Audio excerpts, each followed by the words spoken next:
The Monkey's Paw by W. W. Jacobs. Part 1. Without, the night was cold and wet, but in the small parlour of Laburnum Villa the blinds were drawn and the fire burned brightly.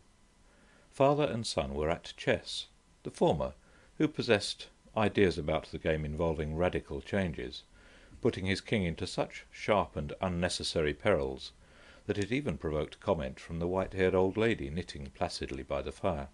"Hark at the wind," said Mr. White, who, having seen a fatal mistake after it was too late, was amiably desirous of preventing his son from seeing it.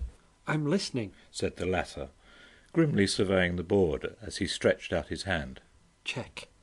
"I should hardly think that he'd come tonight," said his father, with his hand poised over the board.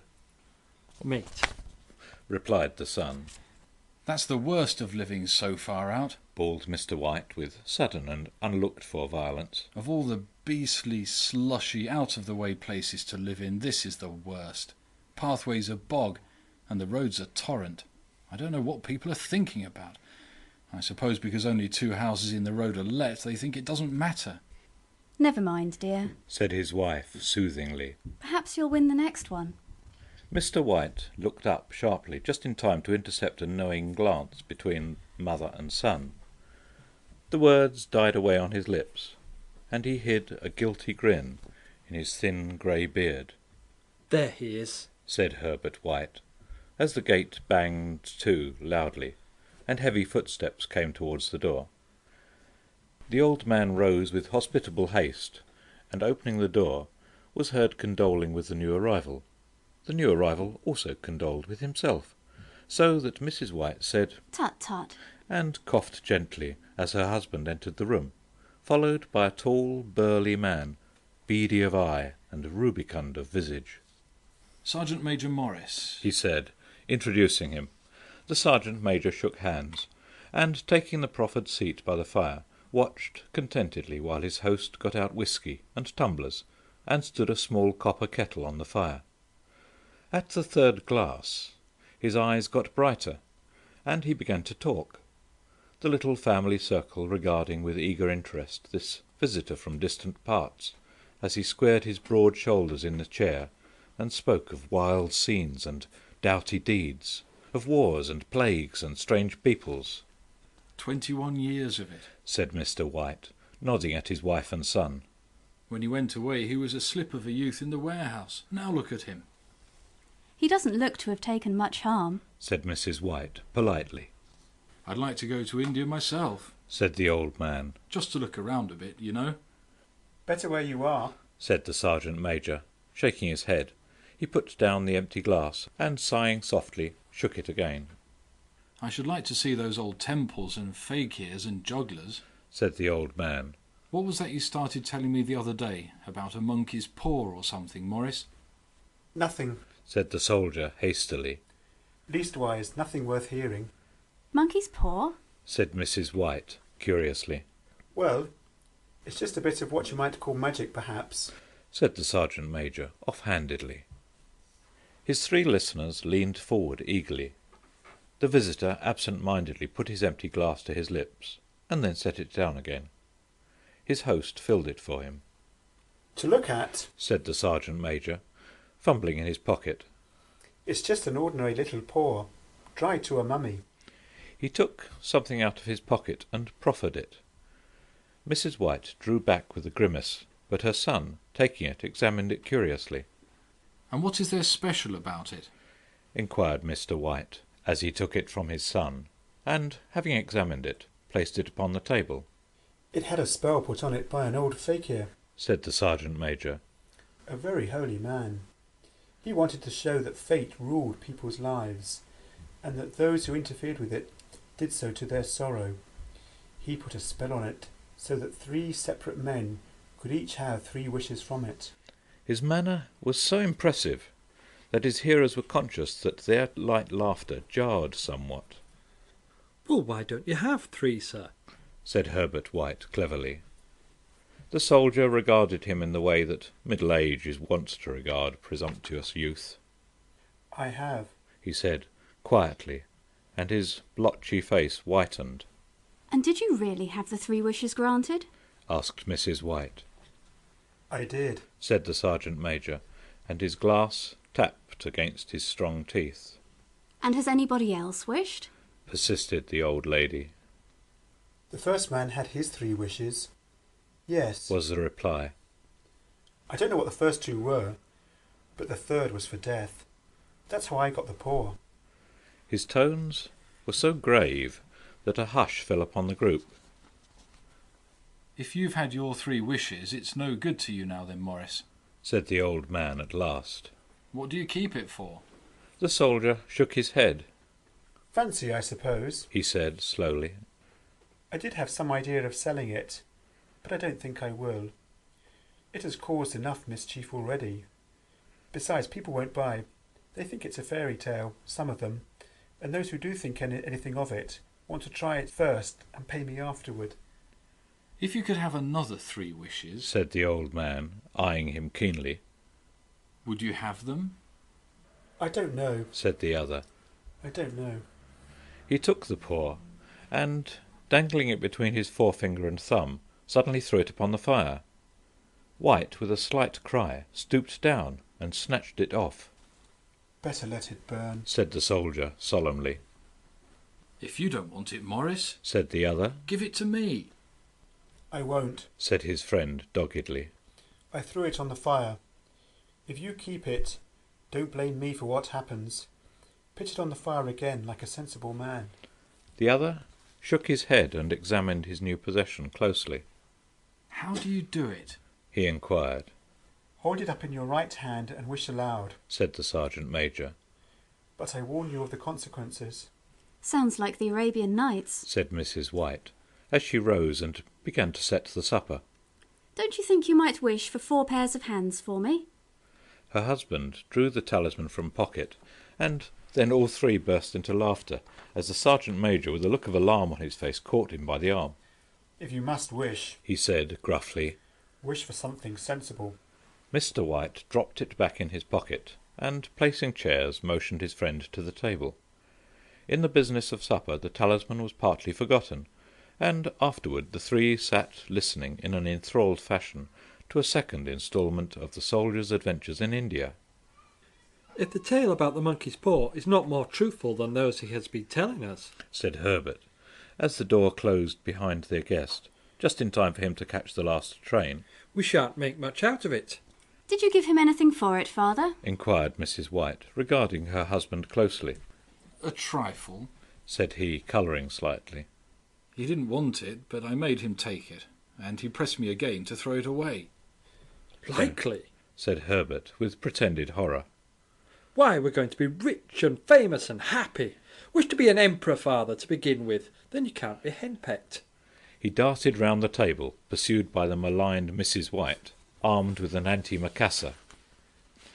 Mr. White took the paw from his pocket and eyed it dubiously. I don't know what to wish for, and that's a fact. He said slowly. It seems to me I've got all I want. If you only cleared the house, you'd be quite happy, wouldn't you? Said Herbert, with his hand on his shoulder. We'll wish for £200 then. That'll just do it. His father, smiling shamefacedly at his own credulity, held up the talisman, as his son, with a solemn face, somewhat marred by a wink at his mother, sat down at the piano and struck a few impressive chords. I wish for £200, said the old man distinctly. A fine crash from the piano greeted the words, interrupted by a shuddering cry from the old man. His wife and son ran towards him. It moved! He cried, with a glance of disgust at the object as it lay on the floor. As I wished, it twisted in my hand like a snake.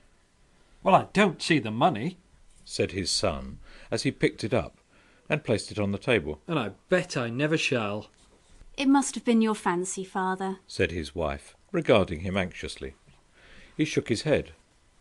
Never mind, though. There's no harm done, but it gave me a shock all the same. They sat down by the fire again, while the 2 men finished their pipes. Outside the wind was higher than ever, and the old man started nervously at the sound of a door banging upstairs. A silence unusual and depressing settled upon all 3, which lasted until the old couple rose to retire for the night. I expect you'll find the cash tied up in a big bag in the middle of your bed. Said Herbert, as he bade them good night.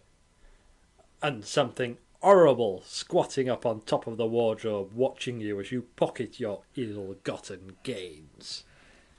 He sat alone in the darkness, gazing at the dying fire, and seeing faces in it. The last face was so horrible and so simian that he gazed at it in amazement.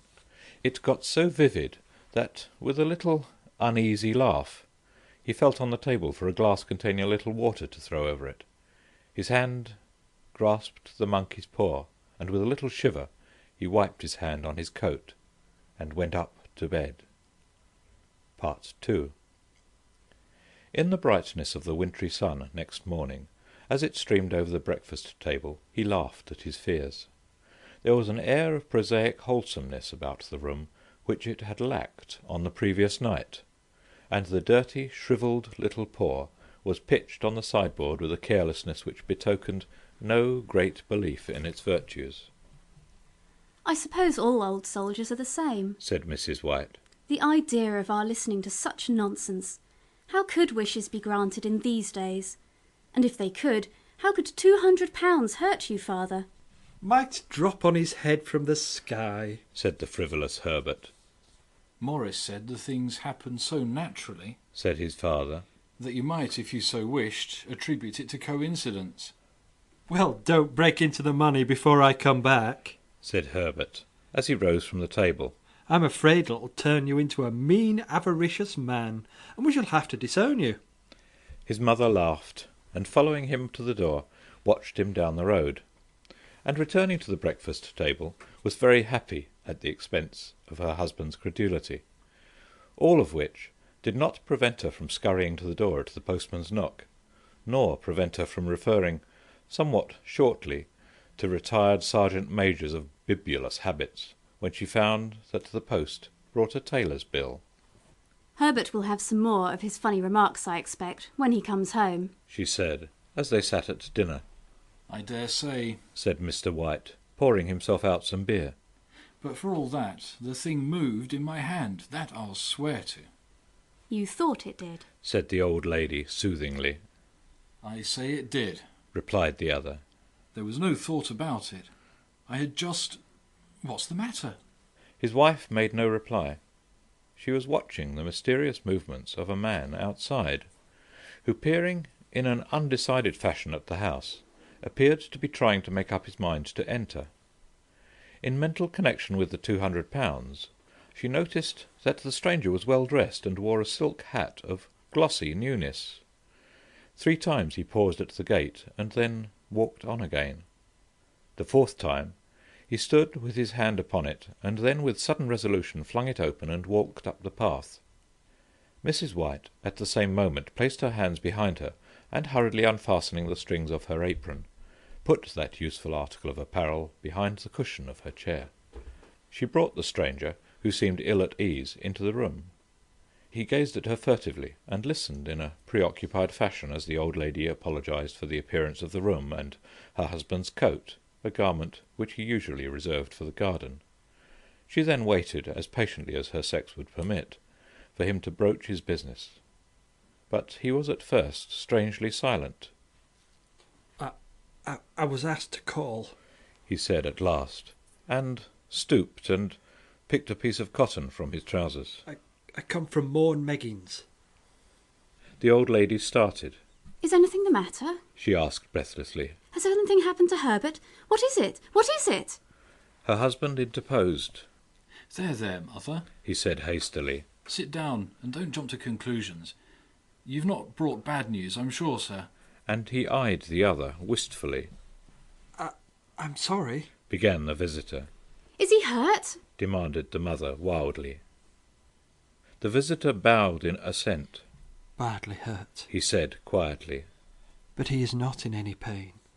Oh, thank God, said the old woman, clasping her hands. Thank God for that. She broke off suddenly as the sinister meaning of the assurance dawned upon her, and she saw the awful confirmation of her fears in the other's perverted face.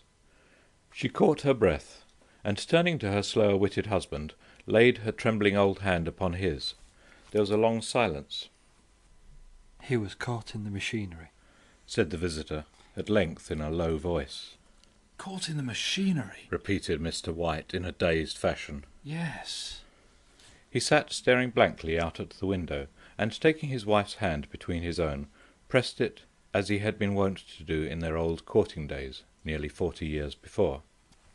He was the only one left to us, he said, turning gently to the visitor. It is hard. The other coughed, and rising walked slowly to the window. The firm wished me to convey their sincere sympathy with you in your great loss, he said, without looking round. I beg that you will understand I am only their servant, and merely obeying orders. There was no reply. The old woman's face was white, her eyes staring, and her breath inaudible. On the husband's face was a look such as his friend the sergeant might have carried into his first action.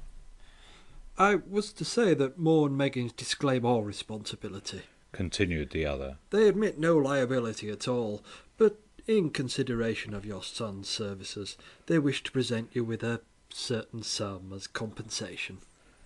Mr. White dropped his wife's hand, and rising to his feet, gazed with a look of horror at his visitor. His dry lips shaped the words, How much? £200, was the answer. Unconscious of his wife's shriek, the old man smiled faintly, put out his hands like a sightless man, and dropped, a senseless heap, to the floor. Part 3. In the huge new cemetery some 2 miles distant, the old people buried their dead, and came back to a house steeped in shadow and silence. It was all over so quickly that at first they could hardly realize it, and remained in a state of expectation as though of something else to happen, something else which was to lighten this load, too heavy for old hearts to bear. But the days passed, and expectation gave place to resignation. The hopeless resignation of the old, sometimes miscalled apathy. Sometimes they hardly exchanged a word, for now they had nothing to talk about, and their days were long to weariness. It was about a week after that the old man, waking suddenly in the night, stretched out his hand and found himself alone. The room was in darkness, and the sound of subdued weeping came from the window. He raised himself in bed and listened. Come back, he said tenderly. You'll be cold. It is colder for my son, said the old woman, and wept afresh. The sound of her sobs died away on his ears. The bed was warm, and his eyes heavy with sleep. He dozed fitfully, and then slept until a sudden wild cry from his wife awoke him with a start. The paw! She cried wildly. The monkey's paw! He started up in alarm. Where? Where is it? What's the matter? She came stumbling across the room towards him. I want it. She said quietly. You've not destroyed it. It's in the parlour, on the bracket. He replied, marvelling. Why? She cried and laughed together, and bending over, kissed his cheek. I only just thought of it, she said hysterically. Why didn't I think of it before? Why didn't you think of it? Think of what? He questioned. The other 2 wishes. She replied rapidly. We've only had one. Was not that enough? He demanded fiercely. No. She cried triumphantly. We'll have one more. Go down and get it quickly, and wish our boy alive again. The man sat up in bed and flung the bedclothes from his quaking limbs. Good God, you are mad! He cried aghast. Get it. She panted. Get it quickly, and wish. Oh, my boy, my boy. Her husband struck a match and lit the candle. Get back to bed, he said unsteadily. You don't know what you're saying. We had the first wish granted, said the old woman feverishly. Why not the second? A coincidence, stammered the old man. Go and get it and wish, cried his wife, quivering with excitement. The old man turned and regarded her, and his voice shook. He has been dead 10 days, and besides he I would not tell you else, but I could only recognize him by his clothing. If he was too terrible for you to see then, how now?" "Bring him back!" cried the old woman, and dragged him towards the door. "Do you think I fear the child I have nursed?" He went down in the darkness and felt his way to the parlour, and then to the mantelpiece. The talisman was in its place, and a horrible fear that the unspoken wish might bring his mutilated son before him ere he could escape from the room seized upon him, and he caught his breath as he found that he had lost the direction of the door. His brow cold with sweat, he felt his way round the table, and groped along the wall until he found himself in the small passage, with the unwholesome thing in his hand. Even his wife's face seemed changed as he entered the room. It was white and expectant, and to his fears seemed to have an unnatural look upon it. He was afraid of her. "Wish!" she cried in a strong voice. "It is foolish and wicked," He faltered. "Wish!" Repeated his wife. He raised his hand. "I wish my son alive again." The talisman fell to the floor, and he regarded it fearfully. Then he sank trembling into a chair as the old woman with burning eyes walked to the window and raised the blind. He sat until he was chilled with the cold, glancing occasionally at the figure of the old woman peering through the window. The candle end, which had burned below the rim of the china candlestick, was throwing pulsating shadows on the ceiling and walls, until, with a flicker larger than the rest, it expired. The old man, with an unspeakable sense of relief at the failure of the talisman, crept back to his bed, and a minute or two afterwards the old woman came silently and apathetically beside him. Neither spoke, but lay silently, listening to the ticking of the clock. A stair creaked, and a squeaky mouse scurried noisily through the wall. The darkness was oppressive, and after lying for some time screwing up his courage, he took the box of matches and, striking one, went downstairs for a candle. At the foot of the stairs the match went out, and he paused to strike another, and at the same moment a knock, so quiet and stealthy as to be scarcely audible, sounded on the front door. The matches fell from his hand and spilled in the passage. He stood motionless, his breath suspended until the knock was repeated. Then he turned and fled swiftly back to his room and closed the door behind him. A third knock sounded through the house. "What's that?" cried the old woman, starting up. "A rat, Said the old man in shaking tones. a rat. It passed me on the stairs." His wife sat up in bed, listening. A loud knock resounded through the house. "It's Herbert!" She screamed. "It's Herbert!" She ran to the door, but her husband was before her, and catching her by the arm, held her tightly. "What are you going to do?" He whispered hoarsely. "It's my boy! It's Herbert!" She cried, struggling mechanically. "I forgot it was 2 miles away. What are you holding me for? Let go! I must open the door." "For God's sake, don't let it in." Cried the old man, trembling. "You're afraid of your own son." She cried, struggling. "Let me go! I'm coming, Herbert! I'm coming!" There was another knock, and another. The old woman, with a sudden wrench, broke free and ran from the room. Her husband followed to the landing, and called after her appealingly as she hurried downstairs. He heard the chain rattle back, and the bottom bolt drawn slowly and stiffly from the socket. Then the old woman's voice, strained and panting. "The bolt!" She cried loudly. "Come down! I can't reach it!" But her husband was on his hands and knees, groping wildly on the floor in search of the paw. If he could only find it before the thing outside got in! A perfect fusillade of knocks reverberated through the house, and he heard the scraping of a chair as his wife put it down in the passage against the door. He heard the creaking of the bolt as it came slowly back, and at the same moment he found the monkey's paw, and frantically breathed his third and last wish. The knocking ceased suddenly, although the echoes of it were still in the house. He heard the chair drawn back, and the door opened. A cold wind rushed up the staircase, and a long, loud wail of disappointment and misery from his wife gave him courage to run down to her side, and then to the gate beyond. The street lamp, flickering opposite, shone on a quiet and deserted road. The end.